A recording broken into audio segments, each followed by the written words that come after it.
As sétimas moradas. Graças a Deus, é muito bom a gente terminar aquilo que a gente começa, né? Não parar a formação pela metade. Acredito que a cada uma das moradas que ao longo desse tempo a gente foi falando sobre ela, refletindo sobre elas, para que Deus possa permitir que a gente cresça e evolua espiritualmente, que ao longo desse processo formativo que nós fizemos e que pelo menos a parte teórica se encerra nessa formação, que a gente possa ter progredido ou pelo menos aprendido este caminho, né, de perfeição, no sentido de que a formação possa nos despertar, possa nos impulsionar, possa fazer arder o nosso coração em um desejo ainda muito mais profundo do que aquele que nós tínhamos antes de iniciarmos as formações. É assim, na última formação que tivemos, falando sobre as sextas moradas, nós falamos um pouquinho sobre união mística árida, união estática, para podermos chegar na união transformante. Embora muito se acredite que as sextas moradas e as sétimas moradas, alguns entendem como um lugar onde seja mais tranquilo, eu não penso muito dessa maneira. É lógico que em alguns aspectos há sim essa tranquilidade, há sim, por conta dessa aproximação que nós vamos tendo do nosso Senhor, mas existem alguns pontos que a gente precisa tratar, como tratamos nas sextas moradas, e vamos tratar também em relação às sétimas moradas na noite de hoje, para que a gente entenda que essa aparente tranquilidade, ela na verdade não modifica algumas condições já existentes. Como eu disse na formação passada, é que a pessoa que está nas sextas moradas, como também nas sétimas moradas, ela se transformou em uma pessoa completamente diferente que era de quando ela iniciou toda essa caminhada. Então existem muitas condições ao nosso redor que elas continuam exatamente iguais.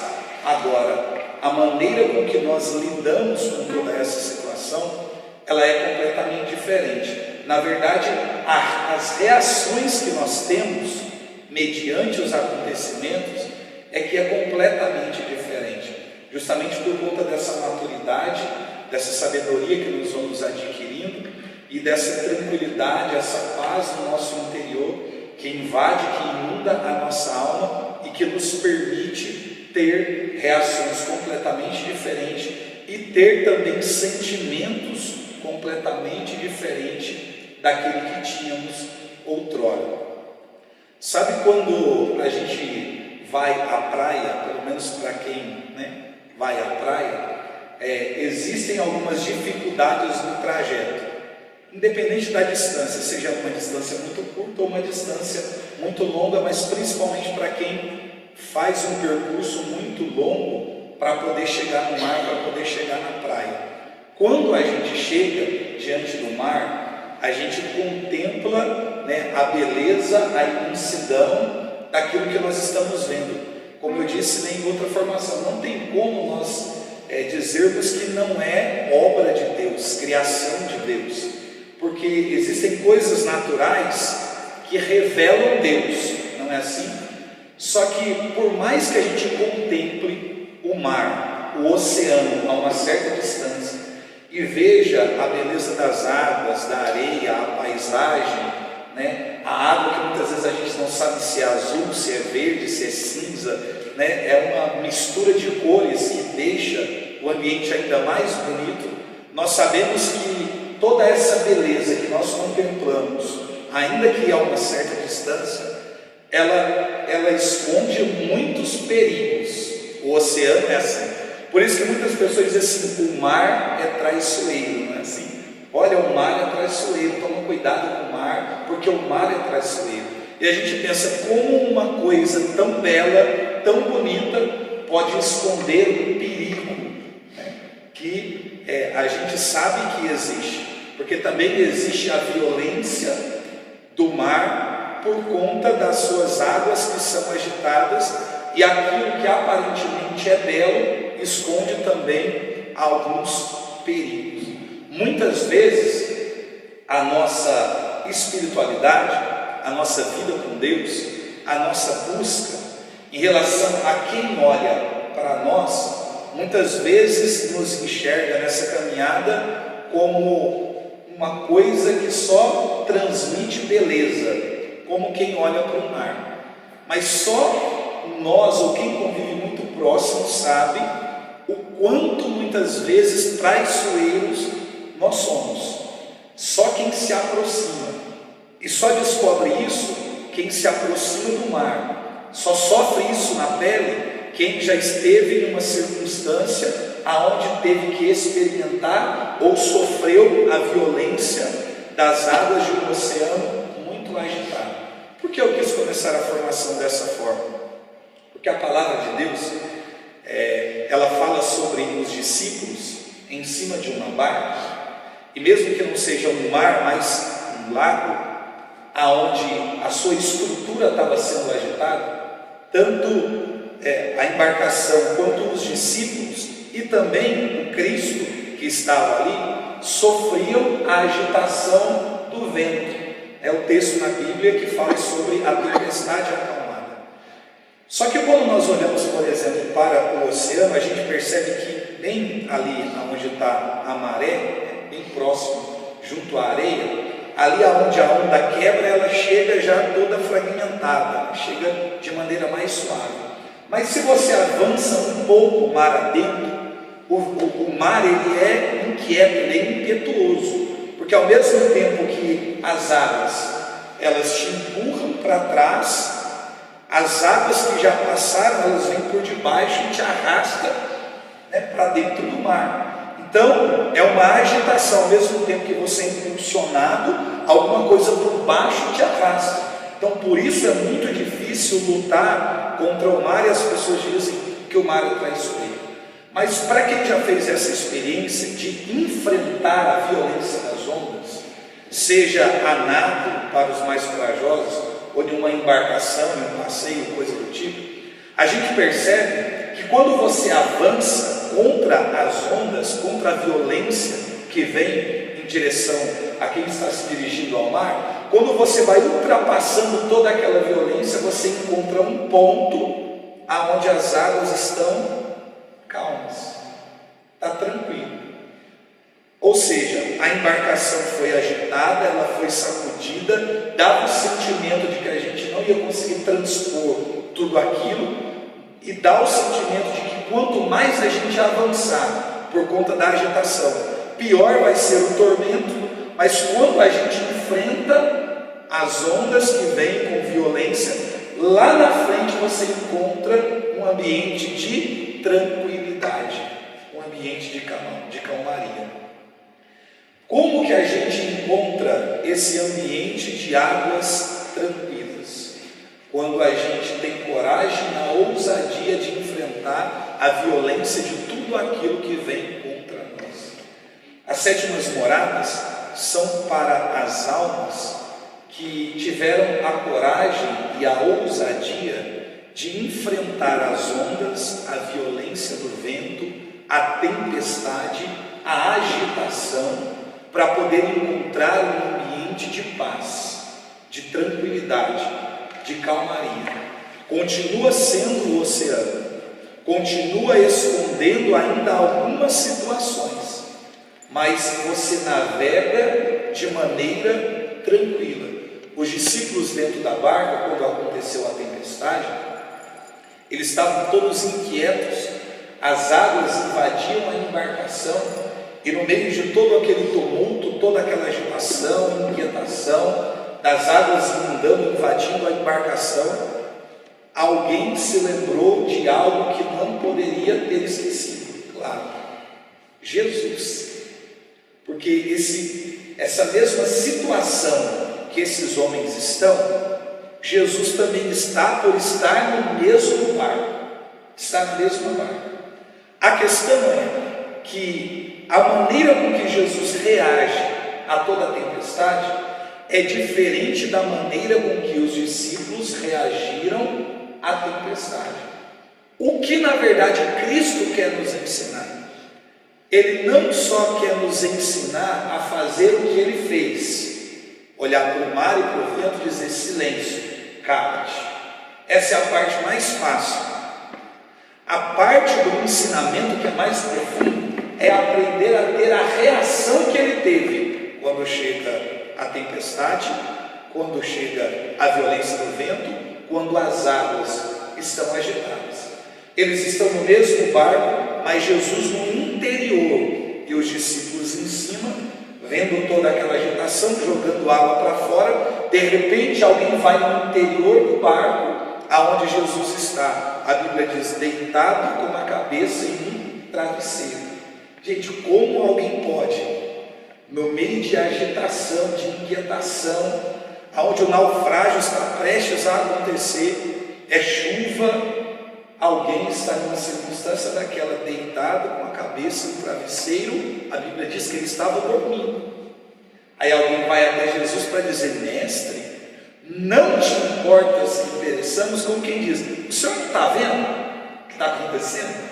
Está chovendo, a gente está desesperado, a gente está fazendo muito barulho, está arrancando as águas para fora para a embarcação. O senhor não se importa que pereçamos? Jesus se levanta, vai até onde eles estão, libera a palavra: silêncio, cala-te. O mar, o vento e o mar acalma, silencia. E aí depois eles começam a conversar entre eles, cochicharam na verdade, e começam a dizer: quem é esse, a quem até o mar e o vento obedecem? Quem é esse? Este homem, este Deus, este Senhor, ele será conhecido pelas almas que tiverem a coragem de, no meio à tempestade que a sua vida, a sua embarcação sofre, ir no interior do barco para poder se encontrar com ele. Porque, vamos ser bem sinceros, quando um barco está prestes a afundar, e quem está nele fez de tudo para resolver a situação e não conseguiu, aquilo que a pessoa vai fazer, a sua reação é de se lançar fora do barco, porque ela sabe que o barco não vai suportar toda aquela condição, porque ela entende que se lançando fora do barco, de repente a nado ela pode conseguir chegar em algum lugar, sobreviver. Então muitos querem abandonar o barco porque está passando por uma situação de turbulência. Um dos discípulos foi no interior do barco, atrás de quem? Atrás de Jesus. Quando a gente encontra com Cristo, que é o que nós vamos tratar aqui nas 7 palavras, quando temos esse encontro de no meio da agitação, de no meio das ondas, do vento, da violência do vento, das inquietações, das perturbações, do barulho, de tudo o que acontece externamente e interiormente, porque os discípulos estavam amedrontados, angustiados, desesperados. Quem no meio de toda essa situação vai no interior para poder procurar a Cristo é quem vai aprender a ter reações diferentes, independente daquilo que aconteça. É independente daquilo que aconteça. É essas reações que a alma precisa ter, porque a gente se desespera, se angustia, se entristece, principalmente para nós que buscamos a Deus. Essas condições não estão distantes de nós, faz parte da nossa caminhada. Só que muitas vezes é isso que nós alimentamos: o desespero, o medo, a indiferença, a culpa, a angústia, a desistência, e cada um dessas situações que a gente vai alimentando, a gente vai sempre se distanciando de Deus, como quem olha a violência com que as ondas vêm e diz: eu não dou conta de transpor essa situação. Ou para pessoas que, tendo coragem de se lançar, vão retroceder, porque elas acreditam que quanto mais elas avançarem, mais difícil vai ser para elas voltarem, como quem se lança, mas ainda tem insegurança. A alma precisa se abandonar em Deus, a alma precisa confiar em Deus. Quando a gente fica ainda que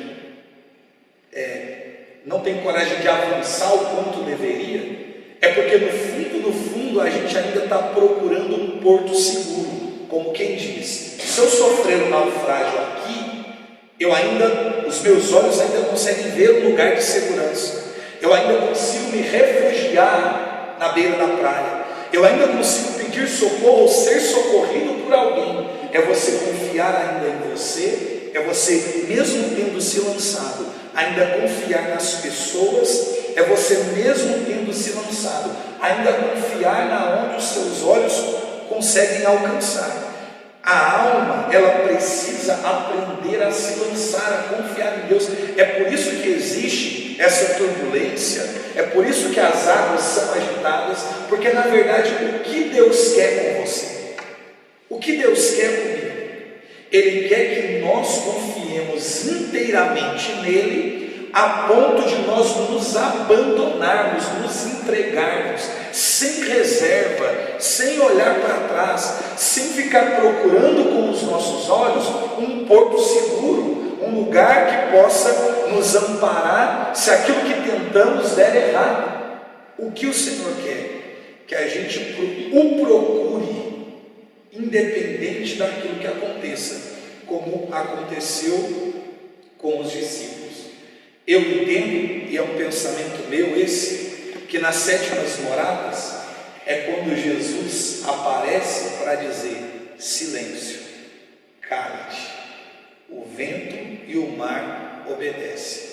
É o mesmo barco, os mesmos discípulos, Cristo sempre esteve ali, mas agora quem estava distante foi o interior, o encontrou, e toda aquela agitação cessou. O mar continua escondendo sim os seus perigos, mas não há mais nada que essa alma ela entenda que fuja do controle de Deus, porque ela experimentou ao longo de todo esse itinerário, ao longo de todo esse caminho percorrido, as graças do Senhor, a ação de Deus, os cuidados de Deus. Então agora ela consegue compreender coisas que antes elas não compreendiam. É por isso que eles saem de lado e começam a dizer entre eles: quem é esse? A quem até o mar e o vento obedecem. Gente, eles já andam com Jesus, eles já tiveram experiências como essa, eles já caminham com o Senhor, eles já ouviram alguns discursos, já viram alguns milagres, mas mesmo assim eles estão dizendo: quem é esse? Corre o risco de muitas vezes a gente caminhar, ler Bíblia, frequentar a igreja, comungar o corpo do nosso Senhor, fazer tudo aquilo que está ao nosso alcance espiritualmente e ainda não conhecer o Senhor de verdade. Só teoria. Corre o risco de não conhecermos Ele.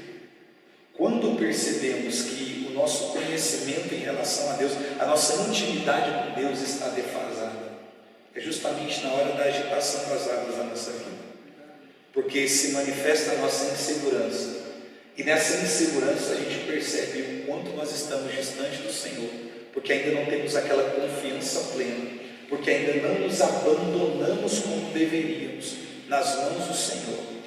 É isso, é este interesse que Deus tem com essas almas.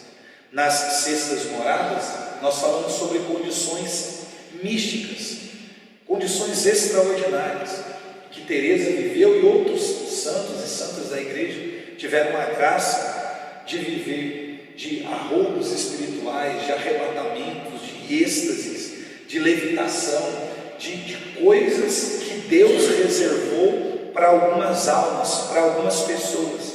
E nesse momento em que a alma ela é tomada pelo Senhor, essas experiências místicas que a alma vive nas sextas moradas, aquele momento em que a pessoa entra em êxtase, aquele momento em que ela é visitada por Deus como nunca antes na sua vida, em que acontecem fenômenos místicos com esta alma, ali ela sente Deus de uma maneira que nunca sentiu. Ali ela gostaria, é claro, que aquela condição que ela está vivendo, que aquilo dali nunca passasse. Mas Teresa nos ensina, dizendo que esses momentos em que a alma vive de intimidade com Deus, dessa profundidade na oração, desse arrebatamento, desse êxtase, não dura muito tempo. São situações que acontecem por vez ou outra, mas vai acontecendo na vida dessas almas que estão nas sextas moradas. Mas quando acontece toda essa condição mística, o sentimento da alma é tão profundo em relação àquele momento, que o desejo muitas vezes que elas têm é justamente de morrer. Como eu disse, repito, não porque a pessoa quer fugir, não, é porque aquilo que ela está experimentando com Deus naquele momento, não existe nada que chegue próximo de tudo que ela viveu e viu e fez. Não existe nada que se aproxime daquele momento.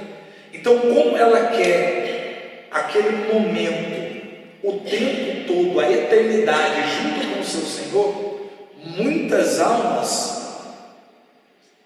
se tiver que morrer, não há problema nenhum. Não que elas procurem a morte, como quem vai atrás da morte, não é isso.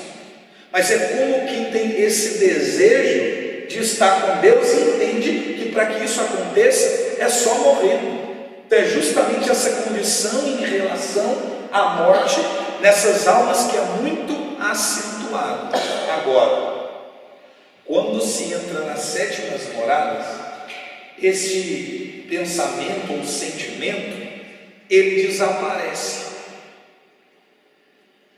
É muito curioso em nós pensarmos em uma alma nas sextas moradas, tendo feito todo esse percurso de santificação, tendo essas experiências profundas e místicas com o Senhor, pensar que em uma alma tão avançada na espiritualidade, ainda exista nela algum tipo de egoísmo. É muito difícil pensarmos nisso, porque a alma nas sextas moradas, tendo essas experiências místicas, é tão profundo, divino aquilo que a alma vive, que a alma sente, que o desejo é de morrer, para permanecer com o seu Senhor. Quando a gente olha nessa perspectiva, é muito belo, é muito profundo. Mas a alma ingressando nas sétimas moradas, esse desejo de morte não existe. Por quê? Porque o desejo desta alma agora, é de fazer em tudo a vontade de Deus. E ela entende que se ela levar outras pessoas a se aproximarem do Senhor e poder viver aquilo que ela está vivendo, é muito melhor, é muito mais intenso, mais profundo. Então o desejo desta alma nas sétimas moradas não é justamente esse desejo de morrer, mas é o desejo sim de viver e ainda levar outras pessoas a esta experiência. Charles, o porquê que esse desejo ele não acompanha esta alma em progresso das sextas para as sétimas moradas? Quando a alma vai para as sétimas moradas, é o próprio Deus, é o próprio Senhor quem a conduz para o lugar mais belo que existe na alma, que é as sétimas moradas. é um céu, como diz Teresa de Ávila. O local, é o lugar onde acontece aqui nas sétimas moradas aquilo que os místicos chamam, como Teresa, de matrimônio espiritual, o casamento espiritual. Não é mais o ambiente, o lugar do noivado. Até onde a alma esteve enamorada do seu Senhor e o noivado espiritual aconteceu, ainda está sujeito à separação. Não é assim? Por mais que a gente assuma o compromisso de noivar com alguém, a pessoa não está casada. O noivado é um compromisso mais profundo que o namoro, e o namoro é um compromisso mais profundo que a amizade. Só que quantos que noivaram e não se casaram? Charles, muitos se casaram e também se separaram. Isso é uma condição terrena, é um outro assunto. Mas para dentro da condição mística, o noivado ainda pode haver essa separação, por conta da nossa negligência, de ofendermos a Deus, de abandonarmos todo esse percurso, esse itinerário. Isso pode acontecer. Isso pode acontecer. A união, como dizem os místicos, ela pode ser quebrada ainda aqui. Charles, nas sétimas moradas isso não pode acontecer. Teresa diz, olha, eu não ousaria dizer que algumas condições não possam acontecer. Ainda podem acontecer muitas coisas. Agora a questão é que a alma que chegou nas sétimas moradas dificilmente vai ter uma reação que a coloque em uma situação de declínio ou de decadência ou de distanciamento, por conta da profundidade daquilo que é vivido. Mas Teresa, ela prefere sempre deixar em aberto. Quando essa alma vai para as sétimas moradas, essa condição extraordinária das sextas moradas, de êxtase espiritual, arroubos espirituais, de visões extraordinárias, de situações de êxtase que acontecem, nas sétimas moradas não acontece. Só se Deus assim quiser, mas não é comum. Por que não acontece? Porque quando a alma ela passa pelo matrimônio espiritual, aquilo que ela vivia, que ela sentia, experimentava no momento do êxtase, que era por vez ou outra, nas sétimas moradas, isso acompanha esta alma o tempo todo. Vocês estão entendendo? Porque aqui já não há mais esse desejo de morte. Não há mais esse desejo de morte. Porque aquilo que a visitava, que ela sentia por vez ou outra, que ela queria que ficasse eternizado, e a única maneira era a morte, então desejava, até mesmo morrer, se necessário fosse, aqui já não existe mais. Porque essa condição profunda e espiritual, a pessoa está vivendo o tempo inteiro. E outra coisa, não é assim uma condição que a pessoa vive, dessa intimidade e proximidade com Deus, somente nos momentos em que ela está vivendo o seu momento de oração. Não, é o tempo inteiro. Essa paz que invade essa alma é o tempo inteiro. Essa tranquilidade que ela carrega é o tempo inteiro, fazendo as suas atividades. Como eu disse, aquilo que está ao redor não muda. A gente olha, por exemplo, para a figura de Teresa e parte de uma perspectiva de alguém dentro de um convento Carmelo, vivendo coisas próprias de uma vocação carmelitana. Então muita gente poderia chegar e dizer, não, mas essa condição ela só poderia ser vivida com alguém realmente dentro de uma clausura, ou vivendo toda essa espiritualidade carmelitana, ainda que tivesse que conviver com outras pessoas, seriam poucas pessoas com o mesmo pensamento, desejo, vocação, debaixo das mesmas regras, mas não é uma condição que ela é dada somente para quem pode viver a vida religiosa, mas para quem que manifesta o desejo dessa intimidade, dessa profundidade com o Senhor. Porque outros santos chegaram às sétimas moradas e não foram santos que viveram enclausurados, que tiveram contato com as pessoas, que viveram dentro de um contexto secular, digamos assim, que tiveram que lidar com conflitos, com situações, com problemas, com perseguições, que passaram por martírio e conseguiram viver essa condição. Então imagine você chegar às sétimas moradas, pelo menos imaginar dá, chegar às sétimas moradas e com toda a sua correria de vida, todas as atividades que você tem, os conflitos que você enfrenta, os problemas que você tem para resolver, que eu acredito que não sejam poucos, o mundo desabando, as coisas acontecendo e você calmo, sereno, em paz. Nada tira a sua paz. Pode ser a pior notícia do mundo, não tira a sua paz. Não é aquela paz que te coloca na indiferença, não é isso. Você sabe do acontecimento, chora por aquilo que acontece, por se compadecer das almas, mas a paz, ela permanece no seu interior. Nenhum elogio ou favores que você receba das pessoas ou do mundo pode também arrancar ou tirar a sua paz, porque muitas vezes, dependendo do acontecimento, nos invade o orgulho, a soberba, a arrogância e por aí vai. Não, isso não acontece. Pode se levantar os elogios, os aplausos, os louvores do mundo em relação a você, ou você passar pelo tormento, pela dor, a angústia, a enfermidade, a perca de pessoas que você tanto ama, ou você começar a perder tudo que você tem, nada tira a sua paz. Charles, por que a paz não está? Porque essa alma já enfrentou as ondas, o mar, a agitação, o vento, e no meio de tudo isso ela procurou quem? O Senhor, no interior, e encontrou, e sabe que Ele pode acalmar todas as coisas.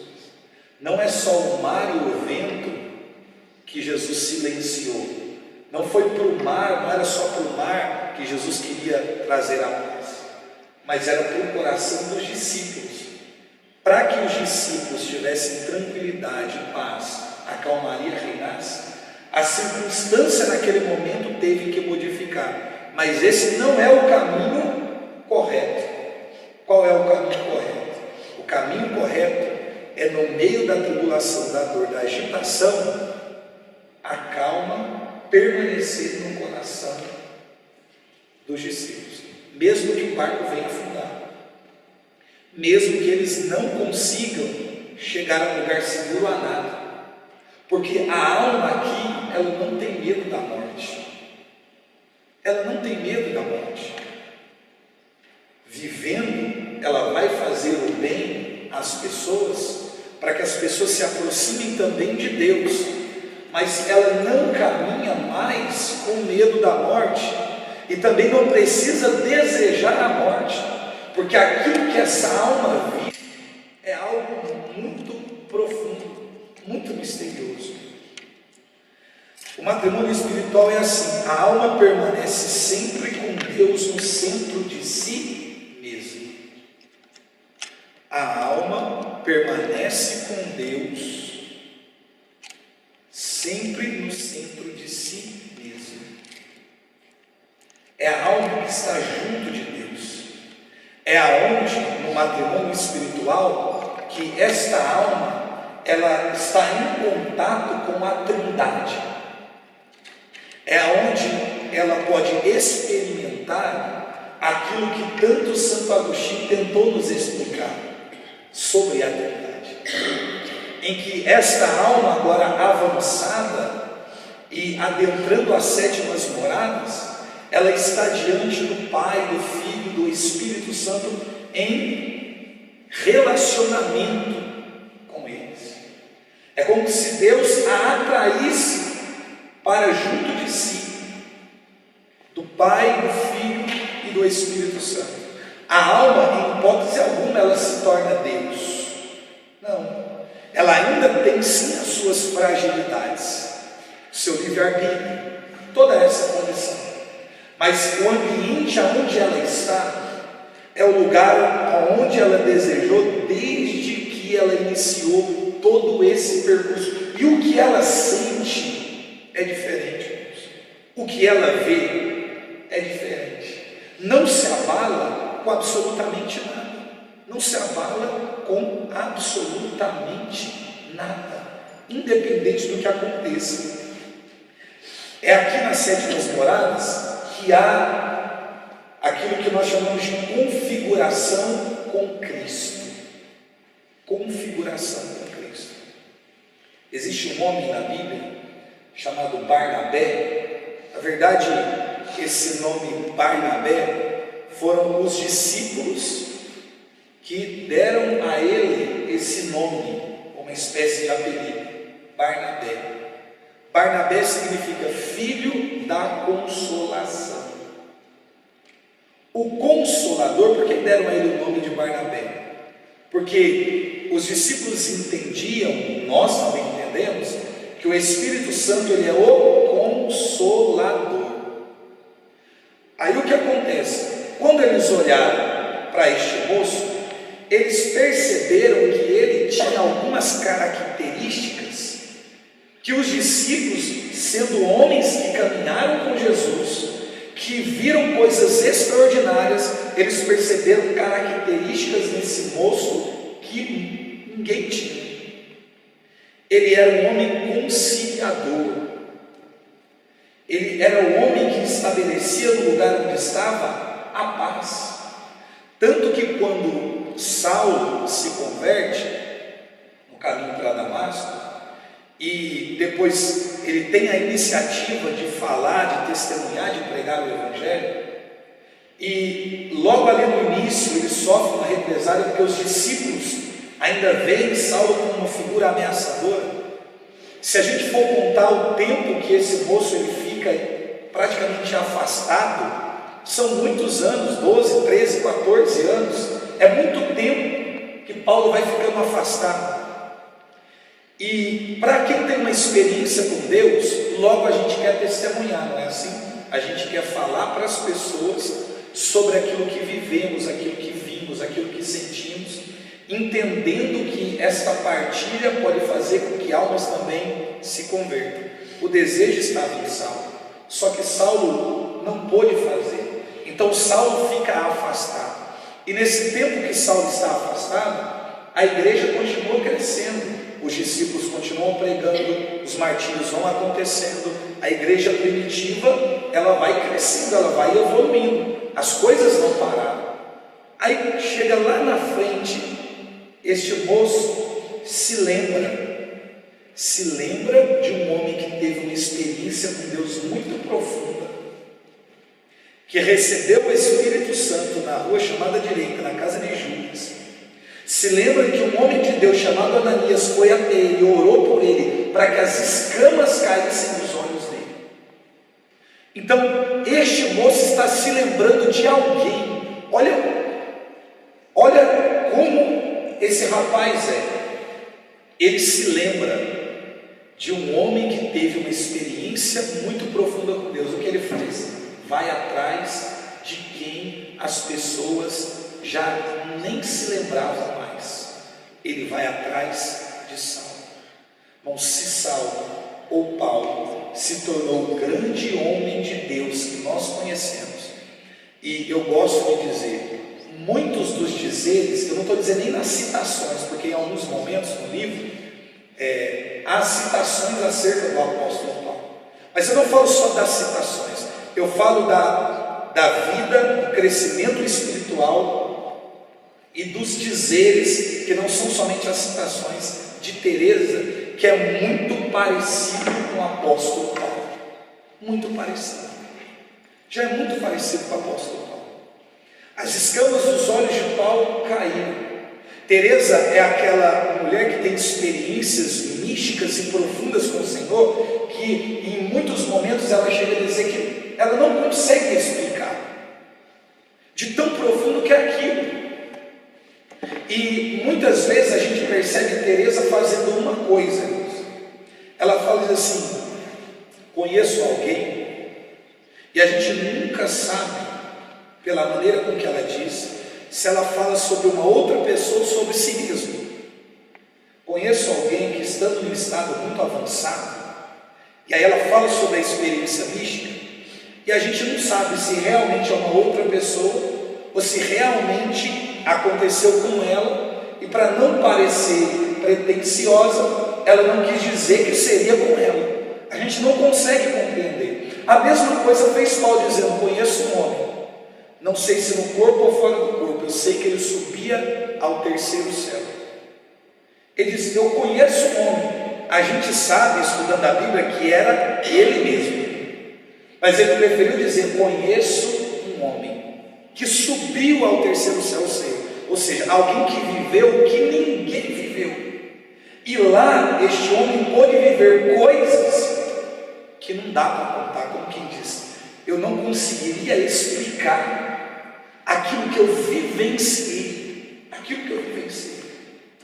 Então por isso eu vejo muitas posições, dizeres de Teresa muito próximas de Paulo, e a gente pensa, para que Paulo se tornasse o grande homem que se tornou, teve a contribuição de muita gente, principalmente de Ananias, que foi à casa de Judas para orar por ele, mas deste moço que se lembrou de Saulo, trouxe Saulo para que Saulo se tornasse um grande homem, para apresentar para a igreja de Jerusalém. Os discípulos aceitaram? Não. O que ele fez, Barnabé? Barnabé disse: não, a responsabilidade é minha. Eu estou indo atrás de alguém que ninguém se lembra e me responsabilizo por tudo que ele fizer. Você vê que ele tem uma característica diferente. Lá na frente, Paulo, fazendo missão com Barnabé, João Marcos, que é primo de Barnabé, mas é um jovem também acompanhando numa missão, ficou pelo meio do caminho, ele não conseguiu executar a missão, teve dificuldade e retrocedeu. Quando eles precisam fazer missão novamente, Barnabé quer trazer João Marcos. Paulo diz: não quero João Marcos, porque João Marcos abandonou a gente. E olha para você ver a dureza aqui no coração de Paulo, porque ele poderia pensar: o que João Marcos quer fazer com o que Barnabé quer fazer com João Marcos? Barnabé quer fazer com João Marcos a mesma coisa que ele fez com Paulo: acreditar em ninguém que ninguém acreditava. Só que Paulo não tolerou. Aí Paulo brigou com Barnabé. Então, como ninguém queria ficar com João Marcos, Barnabé se tornou companheiro de missão de João Marcos, e Paulo escolheu Silas. Paulo e Silas para cá, João Marcos e Barnabé para cá. Barnabé para poder cuidar de João Marcos. Era a característica desse moço. Ele era o homem que trazia a paz. Os discípulos, quando começaram a ver as atitudes, a vida, a ação, disse: ele tem as mesmas características que o Espírito Santo de Deus. Porque como os discípulos tinham essa intimidade, passado por Atos dos Apóstolos, tinham toda essa condição de intimidade com o Espírito Santo, e eles sabem da docilidade, a paz que o Espírito traz, eles entenderam que esse moço tinha por vida as características que o Espírito Santo tem. Aí eles deram um nome para ele, como um apelido de Barnabé, que significa filho da consolação, como quem diz, ele é filho do Espírito Santo. Pedro, na tradição, diz assim, ele dizendo: Pedro, por horas eu não sei se falo com Barnabé ou se falo com o Espírito Santo, porque os dois se parecem demais. Isso é configuração. Irmãos, imagine você ter um amigo que você confunde ele com o Espírito Santo de Deus. Às vezes a gente tem amigo que a gente confunde com coisa ruim mesmo. Mas, confundir com o Espírito Santo é Pedro, primeiro Papa da igreja, dizendo: esse moço e o Espírito Santo é como se fosse uma coisa só. De tanto que era alguém mergulhado em Deus nas suas ações, no seu pensamento, na paz que Ele trazia para o ambiente, e reconciliar todo mundo. Vamos, a mesma coisa aconteceu com Francisco de Assis. O povo olhava e muitas vezes não sabia se era Francisco ou era Cristo que caminhava naquelas ruas. Tanto que quando a gente lê sobre Francisco, a gente vê o relato de pessoas dizendo: por horas víamos Francisco, por horas víamos Cristo, e de repente não sabíamos se era Francisco ou se era Cristo. É a configuração. Nas sétimas moradas é onde a alma configura, ela se configura. É onde nós tomamos as características do nosso Senhor. É onde o que aflora em nós não é mais a arrogância, a vaidade, a soberba, a ira, a impaciência. Não é isso. Aonde a alma ela se configura com o Senhor. Se configura com o Senhor. Santa Gema Galvani, um dia em um momento de adoração, olhando para Jesus no ostensório, ela ficou muito incomodada e foi conversar com o seu confessor, com o seu orientador, confessar e conversar. Então o seu confessor perguntou para ela, disse para ela, o porquê de toda essa inquietação? Ela disse: eu pequei por orgulho, por pretensão, porque quando eu olhava para a Eucaristia na adoração, eu via o rosto de Jesus, mas de repente o rosto de Jesus sumia e aparecia o meu rosto, e de repente misturava o meu rosto com o rosto de Cristo, e ela entendeu aquilo como orgulho e pretensão, mas o orientador dela espiritual sabia que era uma alma que estava se configurando a Cristo. Ela não levou isso como uma coisa, uma vaidade, não. Ela entendeu que aquilo dali era um pecado. Era um pecado. Mas é quando a alma se configura, nós chegarmos nesse estágio. Imagine você, as pessoas olharem para você e enxergar um outro Cristo. Porque é por isso que somos batizados, que somos cristãos, que recebemos essa identidade, somos inseridos no corpo místico de Cristo, para sermos outro Cristo. Cristão é outro Cristo. Chegar às sétimas moradas é você viver a excelência do seu batismo. A excelência do seu batismo. Se quando somos batizados, a nossa vocação primeira é a santidade, se as sétimas moradas é essa busca da santidade, da perfeição, da pureza, na verdade você vive a essência, a excelência do seu batismo quando você chega nas sétimas moradas, a santidade, a busca da perfeição, conhecer a Deus, se relacionar com Ele, o matrimônio espiritual. É ali que Jesus conduz esta alma para as sétimas moradas, é ali que acontece o matrimônio espiritual, é ali que a alma recebe o ósculo santo, o beijo santo. Ali, essa alma recebe aquilo que ela tanto ansia, que ela tanto deseja.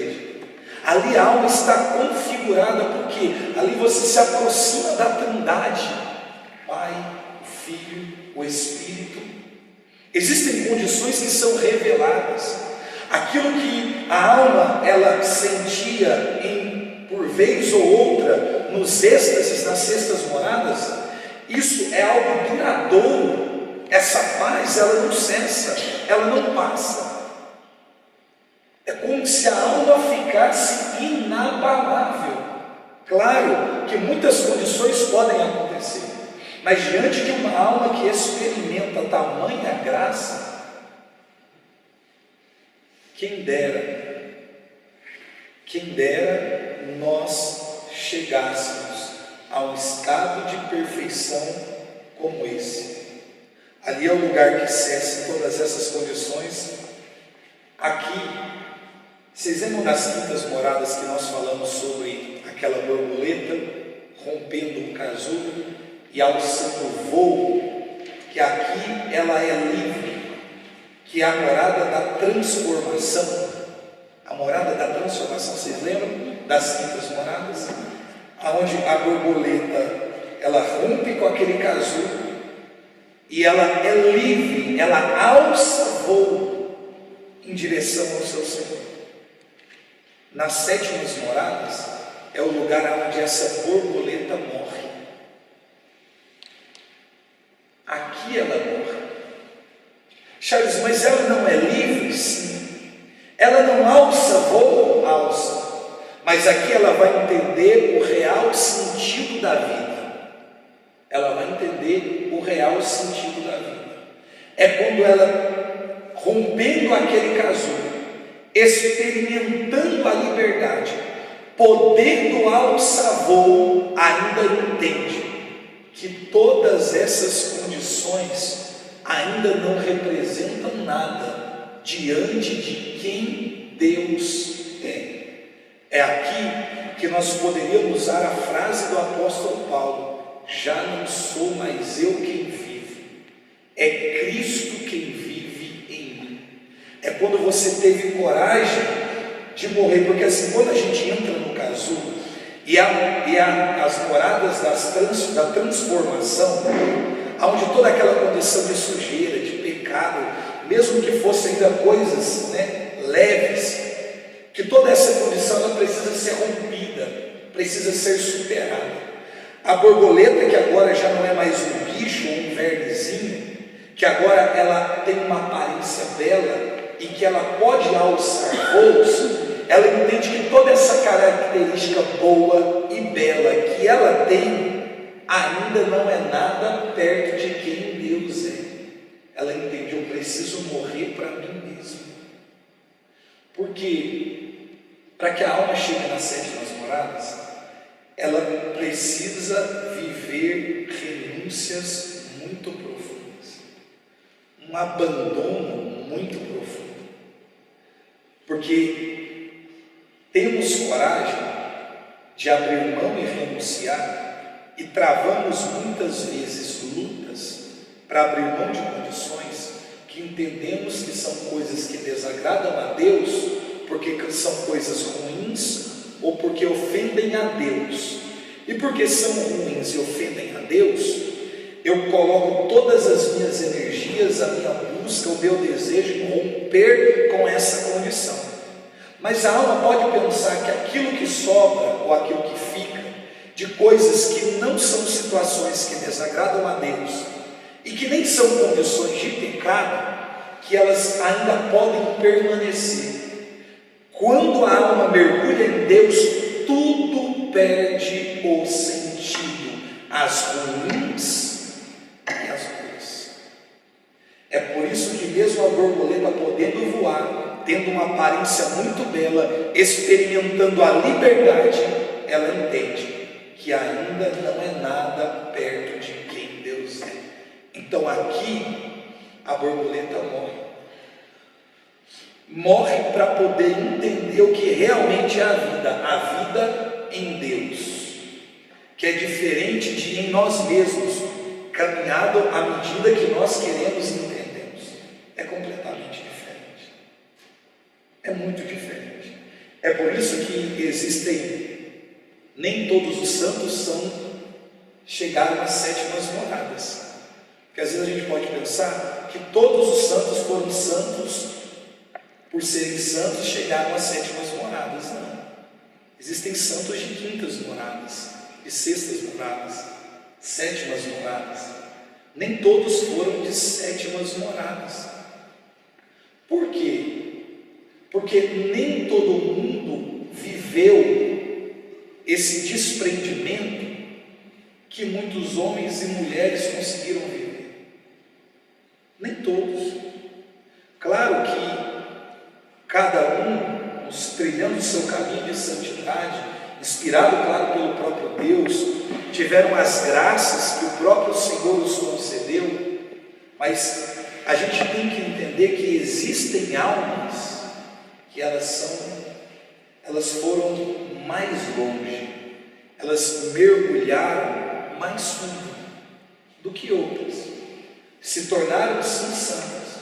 É claro que diante de Deus não existem os maiores e os menores, todos são santos, todos são santos. Mas se tratando de caminho a ser percorrido, de vida com Deus, nem todos os santos são de sétimas moradas. Porque o entendimento da morte que essa borboleta tem, no sentido da alma mesmo, em relação ao Deus que ela experimenta e a vida que ela tem, nem todo mundo tem essa coragem de morrer, porque aquilo que a borboleta está vivendo aqui são coisas belas, é liberdade, ela alça voo, existe santidade, relacionamento com Deus, intimidade, mas sempre existem almas que vão além de todas essas condições, além. Aqui a borboleta vai morrer. Já não sou eu quem vivo, é Cristo quem vive em mim. Por quê? A alma está configurada. E porque a alma está configurada em Deus, ela abre mão de todas as suas vontades, abre mão de todos os seus desejos, sonhos, anseios, projetos. Não existe absolutamente nada. Vontade não existe.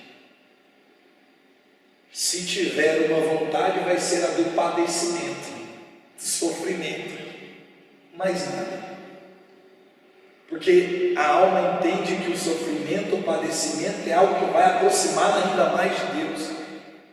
Mas tudo desaparece, porque ela tem como nada tudo o que experimentou diante de quem Deus é.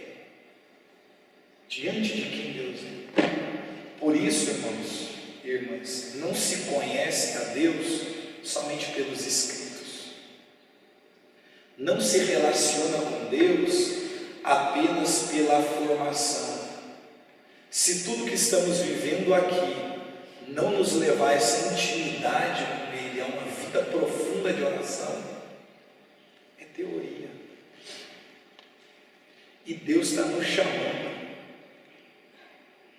Deus tem desejo por mim e por você, muito maior do que o desejo que nós temos por Ele, muito maior do que o anseio que nós temos pelo Senhor. Quando a alma chega aqui configurada com Deus, a borboleta que morre, já não sou eu quem vivo, é Cristo quem vive em mim.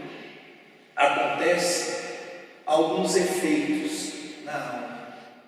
Primeiro deles, o esquecimento de si. O esquecimento de si.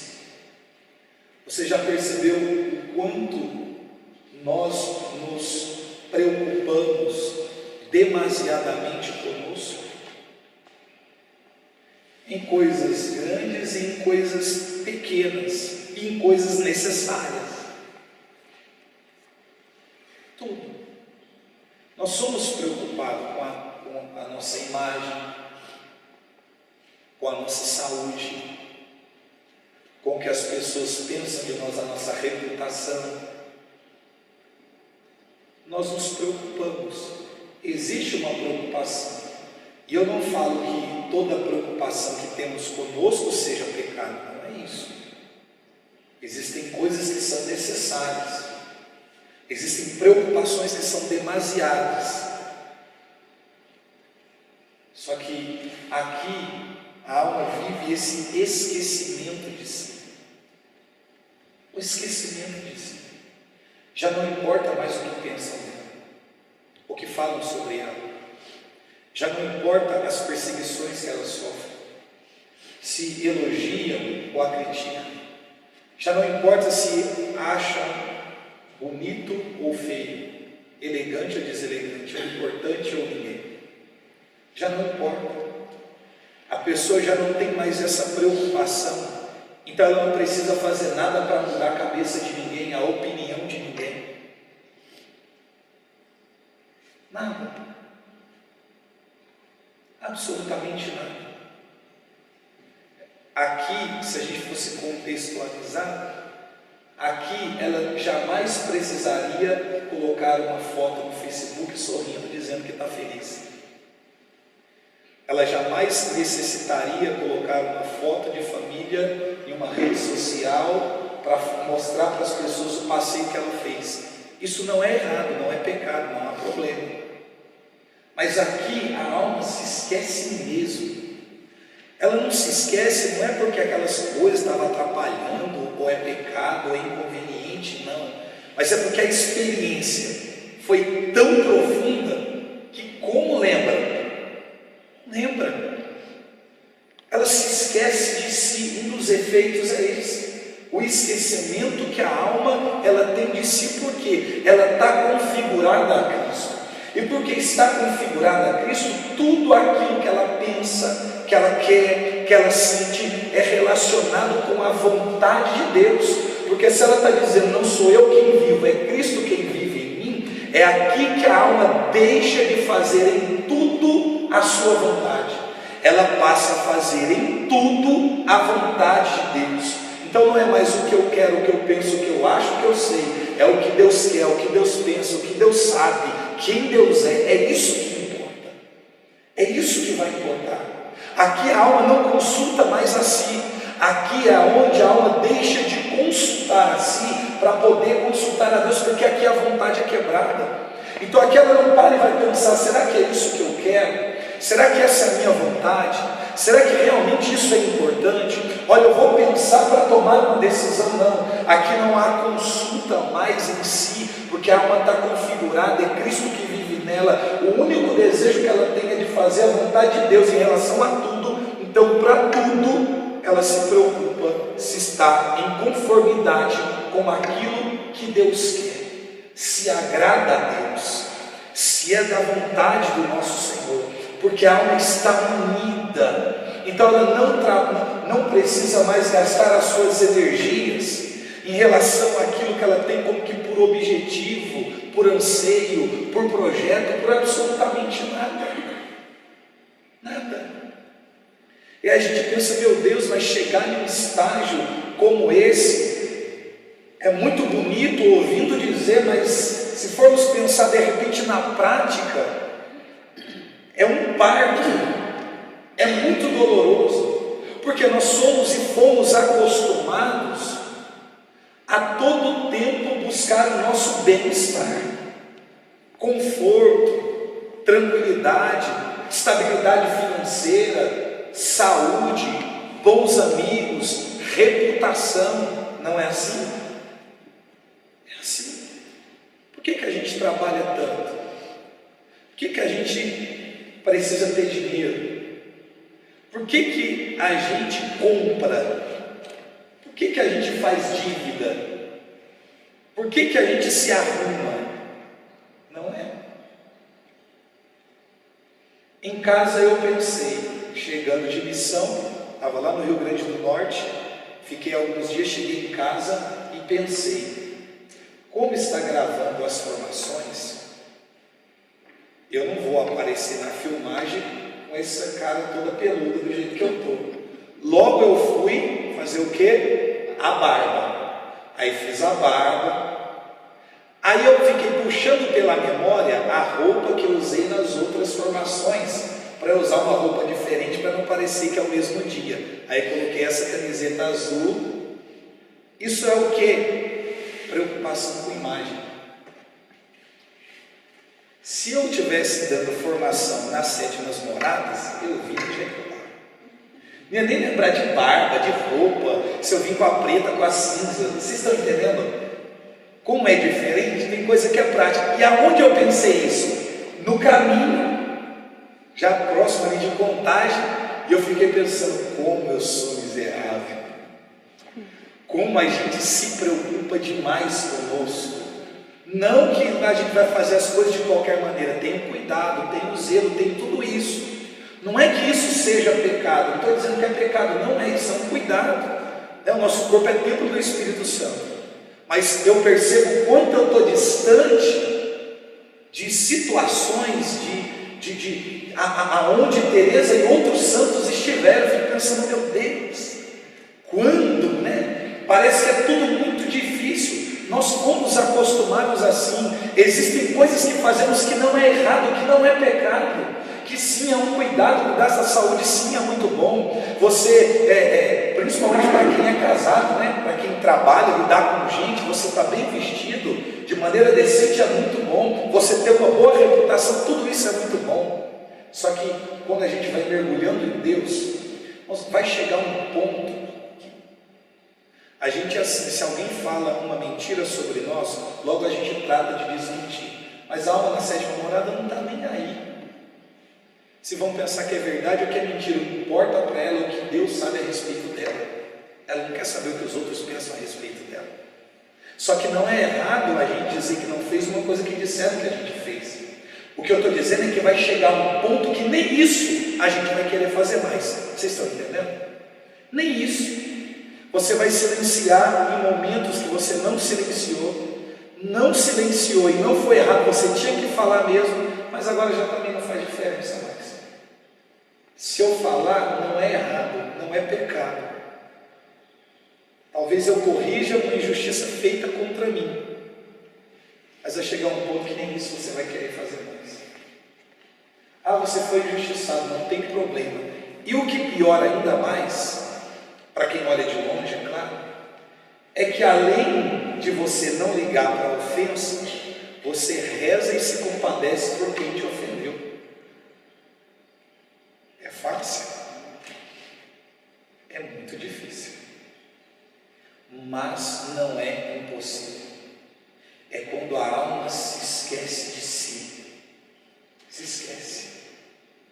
Não porque ela não se valoriza, não é isso, mas é no sentido, não sou eu quem vivo, é Cristo quem vive em mim. O que Deus quer, como Deus quer, essa proximidade com Deus. O segundo dos efeitos é ligado ao primeiro, que é o desejo em tudo, em fazer a vontade de Deus, e o desejo de viver, como eu expliquei. Nas sextas moradas há sim esse desejo, por conta do êxtase que a pessoa ela tem, aqueles momentos de profundidade, nítido que a alma tem com Deus. Aqui, esta alma quer fazer em tudo a vontade de Deus, mas ela tem o desejo de viver. Viver de que forma? Desprendida de si, fazendo a vontade de Deus em tudo, agradando a Deus e sendo para as demais pessoas um sinal dessa configuração com Cristo.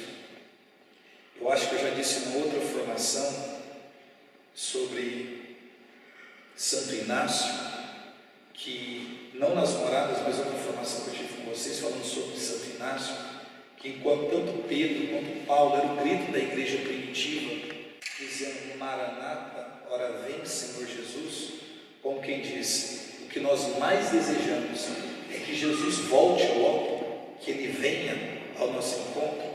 Santo Inácio, em relação à sua companhia, ele disse, nós não dizemos Maranata, não porque eu não quero encontrar o meu Senhor, mas a nossa oração é fica mais um pouco, porque se o Senhor demorar mais um pouco para voltar, mais almas eu posso conquistar para o Senhor. É como se ele dissesse, eu não posso dizer Maranata, porque se o Senhor volta, eu estou bem, mas quem está do meu lado ainda não está. Então espera. É a dor da alma que diz espera, pensando no bem de quem está do lado. É aqui nas sétimas moradas que o teu apostolado, ele não é de maneira intensa, ele não é de forma quantitativa, mas os frutos que a alma produz nas sétimas moradas é algo inexplicável. Inexplicável. É tipo o Pedro pregando e se converte em 3.000, prega de novo, converte 5.000, e a gente prega,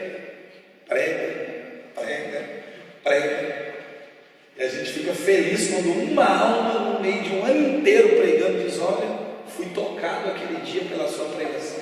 A gente fala: graças a Deus, está valendo a pena. A diferença nos frutos, na evangelização, naquilo que se faz. Por quê? Porque a tua alma está configurada, então ela não vê quem está no apostolado. Ela não olha para o pregador, no nosso cotidiano, para o músico, ou para o intercessor, ou para o sacerdote, ou para as irmãs, ou para os consagrados de comunidade. Não. Elas começam a enxergar uma alma configurada. É Cristo. É Cristo. O olhar é o olhar de Cristo. O caminhar é o caminhar de Cristo.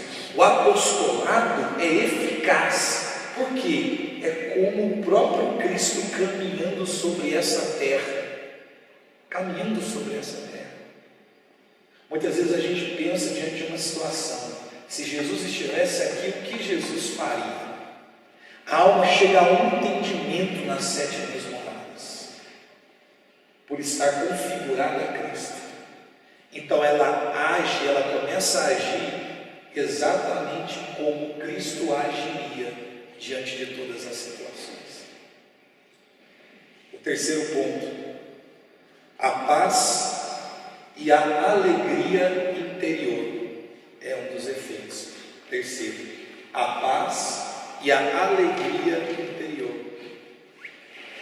Um livro que eu gosto muito de chamar de Imitação de Cristo, tem uma parte que ele diz assim: se não podes sofrer com paciência, sofra ao menos. Se não podes sofrer com alegria, sofra ao menos com paciência. Como sofrer com alegria? É um dos efeitos da alma nas sétimas moradas. Nada tira a sua paz e nada tira a sua alegria. Porque vamos pensar e ser sincero: diante de uma tragédia, a paz ainda permanecer no seu coração é uma coisa. Agora, além da paz, a alegria permanecer é muito mais difícil. É muito mais difícil. Até porque a impaciência que a gente tem diante das situações, ela é geradora de pecado. Diante de um acontecimento trágico, a tristeza que invade o nosso coração é uma condição natural. A gente se entristece com situações da nossa vida que nós não desejaríamos, é um sentimento que invade e acontece. Só que nem assim, irmãos, nem assim a alegria se aparta dessa alma. Você quer um exemplo? Você diante do enterro de alguém que você muito ama, como ter paz e alegria diante de um acontecimento desse? De repente a paz permaneça no seu coração, porque você diante de alguém que você muito ama, como eu no enterro da minha mãe, fez um ano, esse ano completou um ano que ela faleceu, agora no sábado, ela completaria 56 anos, eu me lembrei dela, morreu nova. Só que diante do enterro da minha mãe, meu coração estava em paz, por conta da certeza de céu que eu sei que é relacionada à vida dela, por tudo que ela viveu, e eu conheço a minha mãe. Então meu coração estava em paz, embora eu tenha perdido a minha mãe nova. Eu estava com meu coração muito tranquilo, por conta da certeza do céu em relação à vida dela. Mas alegre eu não estava. Estava em paz, mas não tinha alegria diante do acontecimento. Aqui nas sétimas moradas, a alma está tão unida em ligada a Deus, que tanto a paz permanece, quanto a alegria permanece. A pessoa chegou à enfermidade, continua alegre. A enfermidade está destruindo a sua saúde, pode levar à morte, ela continua alegre. E não é assim, essa alegria exterior, não. Porque às vezes a gente sorri para mostrar que está bem, quando aqui dentro a gente está arrebentado. Não é isso. É realmente uma alma alegre e em paz, independente dos acontecimentos. O outro efeito é o desprendimento de tudo. Quando diz tudo, como diz o padre Jonas, é tudo, né? Tudo é tudo. Tudo não só relacionado a desejo, vontade, anseios, tudo. Coisas materiais, absolutamente tudo. É o desprendimento. Quando a gente consegue desprender de alguma coisa, irmãos, ainda existem muitos apegos em nós, em relação a coisas que são tão simples, tão pequenas. E às vezes a gente, para mascarar o nosso apego, a gente diz, não, é cuidado, não, é zelo. Às vezes existe o cuidado e existe o zelo, mas às vezes esse cuidado e zelo que dizemos ter com as coisas, na verdade é para mascarar o apego que nós temos, que a gente não quer que ninguém pegue, ninguém ponha a mão, que ninguém mexa, não quer dar para ninguém. Tem gente que é tão apegado, mas tão apegado às coisas que guarda o negócio até morrer, e não dá. A gente é apegado a um prato, apegado a uma mesa, apegado a uma camiseta, apegado a um par de sapato. Ah não, porque isso aqui tem um valor sentimental. Nossa, não, isso aqui para mim eu não vou me desprender porque tem um valor sentimental. Sabe o que essa palavra valor sentimental ela significa? O apego ao objeto e apego a quem te deu o objeto.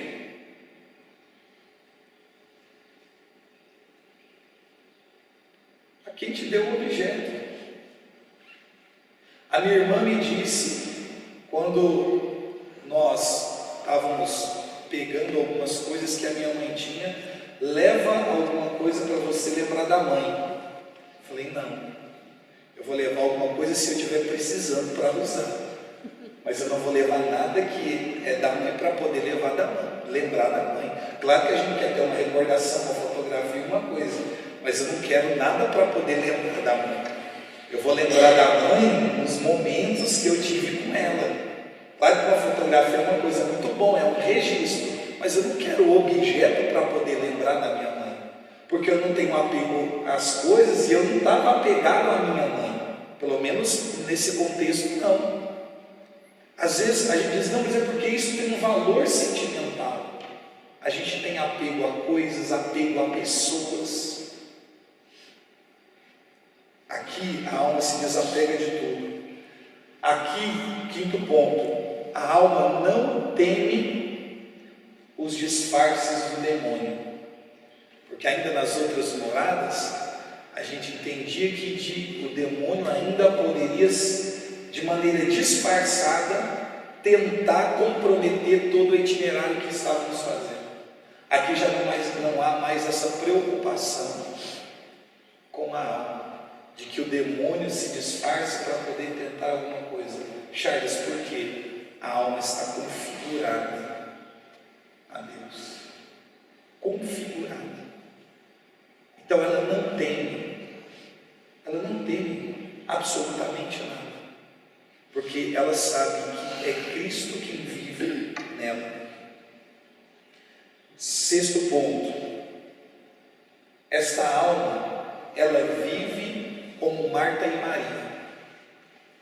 Quando a gente lê o Evangelho, a gente percebe aqui Jesus dizendo, Maria ficou com a melhor parte, como Marta cuidando dos afazeres da casa, do trabalho, e Maria cuidando da parte espiritual.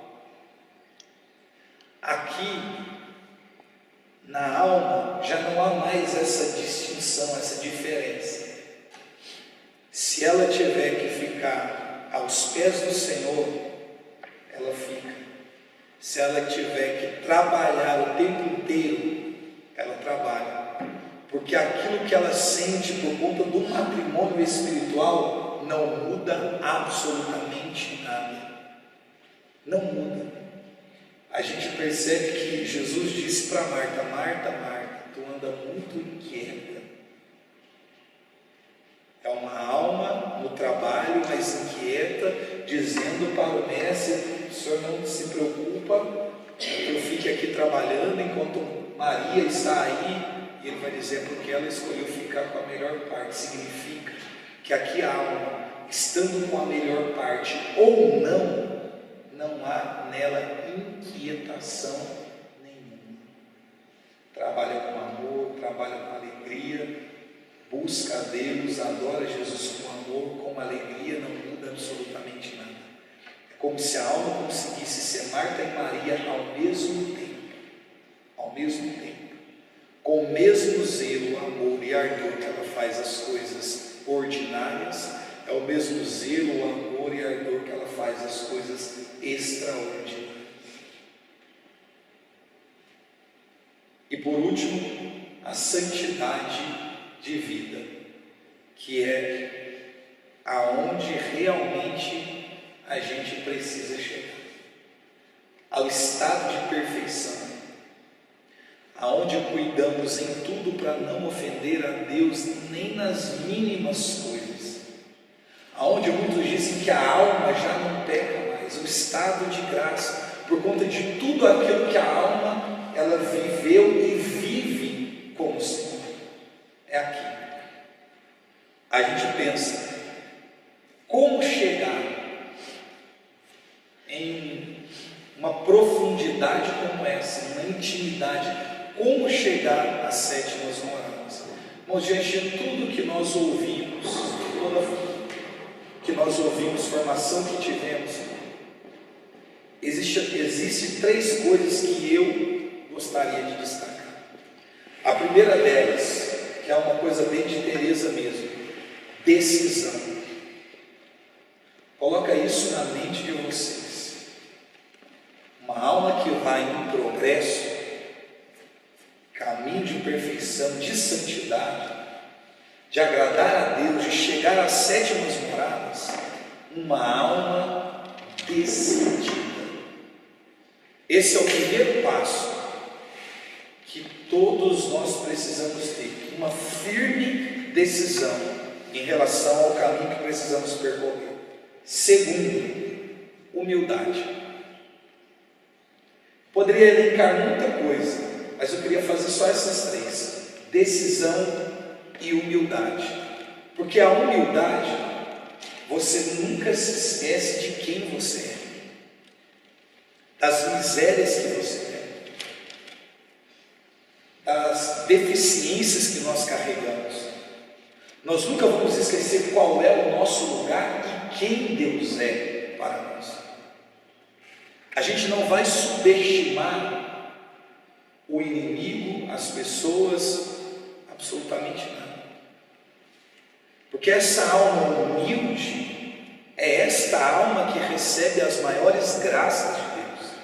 Então a humildade nesse percurso que nós fazemos é tudo. Sem decisão e humildade, a gente vai sempre regredir ao invés de progredir. E o terceiro ponto: trilhar o caminho que os santos trilharam. Fazer o caminho que os santos fizeram, ou seja, a gente ver o exemplo que eles deixaram, que é para nós um caminho seguro de tudo aquilo que nós precisamos viver. É você observar algo que já deu certo, que funciona, e trilhar o caminho de maneira decidida e humilde. Se chegaremos às sétimas moradas, só Deus o sabe, mas que em nós não pode faltar nem decisão e nem humildade. Nesse caminho de santidade não pode faltar. Eu queria encerrar a formação lendo um pedacinho do livro